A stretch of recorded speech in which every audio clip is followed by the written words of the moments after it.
அரசியல் ஆசானுக்கு அன்புடன் வரவேற்கிறோம். இப்பொழுது நம் பேட்டிக்கான இருப்பது யார் என்று சொன்னால், காங்கிரஸ் இயக்கம் 141 ஆண்டுகளாக ஒரு வெற்றிகரமான பயணம் பயணித்துக் கொண்டிருக்கிறது. இந்த பயணத்தினூட தமிழகத்தில் 60 ஆண்டுகளாக ஆட்சி கட்டில் இல்லை.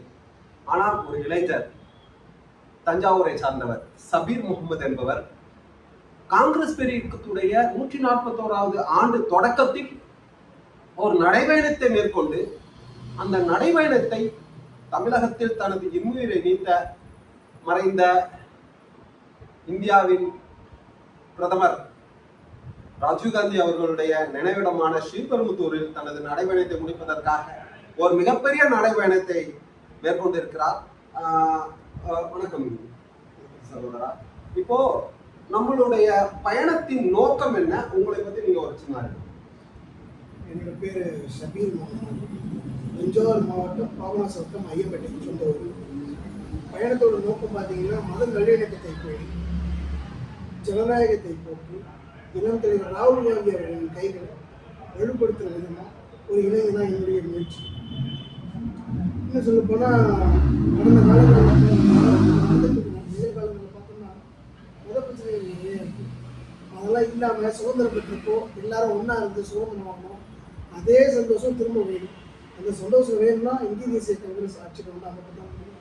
அப்போ அதுக்கு என்ன பண்ணணும்? நம்மளால் முடிஞ்ச ஒரு முயற்சி ராகுல் காந்தி அவர்களோட புகழை கொண்டு போய் சேர்க்கணும். நம்ம இந்திய தேசிய காங்கிரஸ் என்னெல்லாம் செஞ்சுருக்கு, இதெல்லாம் கிரவுண்ட் லெவலில் இறங்கி மக்கள்கிட்ட பேசினாலே, ஆனால் மக்கள் மத்தியில் மனசில் நம்ம ரொம்ப ஆழமாக பதிஞ்சிருக்கோம். எந்த மக்களாக இருந்தாலும் சரி, நான் கொடியை பிடிச்சி ரோட்டில் நடந்து வரப்போ பார்த்தீங்கன்னா கட்டி தள்ளி அழுவ ஆரம்பிச்சிட்டாங்க. ஏன்னா அவங்களுக்கு அந்த பற்று இருக்கு. நம்ம கொடியை பார்த்தோம், அந்த பற்று இருக்கு. ஒவ்வொரு ஒரு 20 வயசு இளைஞராக இருந்தாலும் சரி, அது 70 வயசு மூத்தமாக இருந்தாலும் சரி, இந்த காங்கிரஸ் பேரியத்துக்கு மேலே ஒரு பற்று இருக்கு. ஏன்னா அவங்க எல்லாருக்குமே தெரியுது, நமக்கு சுதந்திரம் பெற்றுக் தந்த கட்சி வந்து இந்திய தேசிய காங்கிரஸ் தான். இப்போ அந்த மத நல்லிணக்கத்தை போய் நம்ம என்னால் முடிஞ்ச ஒரு நடைபயணமாக எடுத்து வச்சுருக்கேன். இது மூலயமா விழிப்புணர்வு அடைஞ்சி இளைஞர்கள் எல்லாரும் வந்து வெளியே வரணும், கிரவுண்ட் லெவலில் ஒர்க் பண்ணணும், நல்ல ஒரு சப்போர்ட் கிடைக்கும் நமக்கு. ப்ளஸ் வந்து பார்த்தீங்கன்னா 28ஆம் தேதி டிசம்பர் நான் நடைபயணத்தை ஆரம்பித்தேன். எங்கே இருந்துன்னா நீடாமங்கலத்தில் ஆரம்பித்தேன். அப்போ எனக்கு இந்த தாட்டை பற்றி பேசும்போது நம்ம புல்லட் ராஜ்துரை அண்ணங்கிட்ட இந்த விஷயத்தை பற்றி சொல்லிக்கிட்டு இருந்தேன். அப்போ பார்த்தீங்கன்னா நம்ம மிஸ்டர் செந்தில் பாண்டியன் சார் இருக்காங்க திருவாரூரில், டாக்டர்.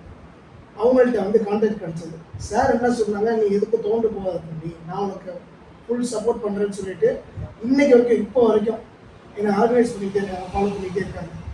இப்போ கடந்து வந்த அனைத்து மாவட்டத்துலேயுமே சரி, யாரெல்லாம் சந்திச்சுட்டு வந்தோமோ எல்லாருமே எனக்கு கால் பண்ணி சப்போர்ட் பண்ணிக்கிட்டு தான் இருக்காங்க, ஆர்கனைஸ் பண்ணிக்கிட்டு தான் இருக்காங்க. அப்போ நீடாமங்கலத்தில் நம்ம ஸ்டார்ட் பண்ணோம். அப்போ எனக்கு ஒரு சின்ன கேள்வி, தவறா எடுத்துக்கலாம். இப்போ காங்கிரஸ் எங்கே இருக்கிறது என்ற கேள்வியை ஒரு சிலர் முன்வைக்கிறார்கள் இல்லையா? நீங்க நடந்து வந்த பாதை, அதுல நிறைய காங்கிரஸ்காரர்கள் பார்த்திருப்பீங்க. அதை பத்தி ஒரே ஒரு கருத்தா சொல்லிருங்க. நிறைய காங்கிரஸ்காரர்கள் இருக்கிறார்களா இல்லையான்ற ஒரு கேள்வி சொல்லுவாங்க இல்லையா? காங்கிரஸ் எங்க இருக்குன்னு கேட்பாங்க, நிறைய பேர் கேள்வி கேட்பாங்க. அதற்கு உங்களுடைய பதில் வந்து விடையா இருக்குன்னு நினைக்கிறேன். கண்டிப்பா. ஏன்னா காங்கிரஸ் எங்க இருக்கான்னு கேட்கறத விட எல்லாரோட மனசுலயுமே காங்கிரஸ் இருக்கு. நிச்சயமா எல்லார் மனசுலயுமே காங்கிரஸ் இருக்கு, வெளியே தெரியறது இல்லை. ஆனா இந்த நம்ம சாதாரண அதை சொன்னோம் இல்லையா, அது எந்த கட்சிக்காரங்க இருந்தாலும் சரி, எந்த கட்சி துண்டோ எந்த கட்சி வச்சு கட்டியிருக்கவங்களும் சரி, நம்ம கொடியை பார்த்ததுமே அந்த பற்று ஆள் மனசுல இருக்கு. வந்து என்னை கட்டி பிடிச்சி எனக்கு அவங்களால முடிஞ்ச ஒரு ஆதரவு தெரிவிச்சாங்க, தட்டி கொடுத்தாங்க. கண்டிப்பா ராகுல் காந்திக்கு சப்போர்ட் பண்ணுவோம்னு சொல்லிட்டு எல்லாருமே சொல்லி எந்த கட்சிக்காரங்க வாங்க எல்லா மனசுலையும் நான் பற்று இருக்கு. இதன் நீட்சியாக இப்போ இந்த பயணத்தை நீங்க முடிச்சிருவீங்க. எனக்கு ஒரு மிகப்பெரிய கனவு இருக்கு, லட்சியம் இருக்கு. என்னன்னா, வாக்கு திருட்டுக்கு எதிராக ஒரு சைக்கிள் பேரணி சென்னையில இருந்து டெல்லி வரைக்கும் செல்லணும் ஒரு ஆசை எனக்குள்ள இருக்கு. தங்களுக்கு அந்த மாதிரி என்ன இருந்ததுன்னா இருவரும் இணைந்து பயணிக்கலாம். அது சம்பந்தமா ஏதாவது ஒரு ஐடியா நீங்க ஏதாவது வச்சிருக்கீங்களா? தாராளமா பண்ணலாம். அது நல்ல அற்புதமான ஐடியா. அது ஒரு மிகப்பெரிய எழுச்சி ஏற்கனவே ஒரு 3 மாச காலமா நான் அதுக்காக ட்ரை பண்ணிக்கிட்டு தான் இருக்கேன். சரியான நேரம் வந்து அமையல. நீங்க சொன்ன மாதிரி நம்ம இதை பத்தி பேசி ஆலோசனை பண்ணி நம்மளால முடிஞ்ச கண்டிப்பா பண்ணுவோம். இந்த பயணத்தை நீங்க வெற்றிகரமா முடிங்க. அதன் பிறகு நம்ம அது சம்பந்தமாக சிந்திக்கலாம். கண்டிப்பா. இது நமக்கு பயணிக்கக்கூடியது வாக்கு திருட்டுக்கு எதிராக ஒரு பயணமாக இருந்தா நல்லா இருக்கும்னு நினைக்கிறேன். இது சம்பந்தமான கருத்துக்களை மக்களிடம் கொண்டு போய் சேர்க்கணும். வாக்கு திருட்டு குறித்து ஒரு தெளிவான ஒரு முன்னெடுப்பை நம்ம மக்கள்கிட்ட எடுத்துட்டு போகணும்னு நினைக்கிறேன். இதை பத்தி நீங்க என்ன ஐடியாலஜி இருக்கு?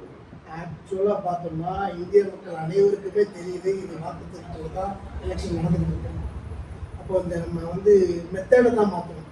இவிஎம் மிஷினை தவிர்த்துட்டு சாதாரணமாக ஓட்டு போடுறோம் இல்லையா, அந்த மெத்தடை வந்தால் மட்டும்தான் மறுபடி மக்கள் ஆட்சி வர முடியும், ஜனநாயகம் வெற்றி பெறும்.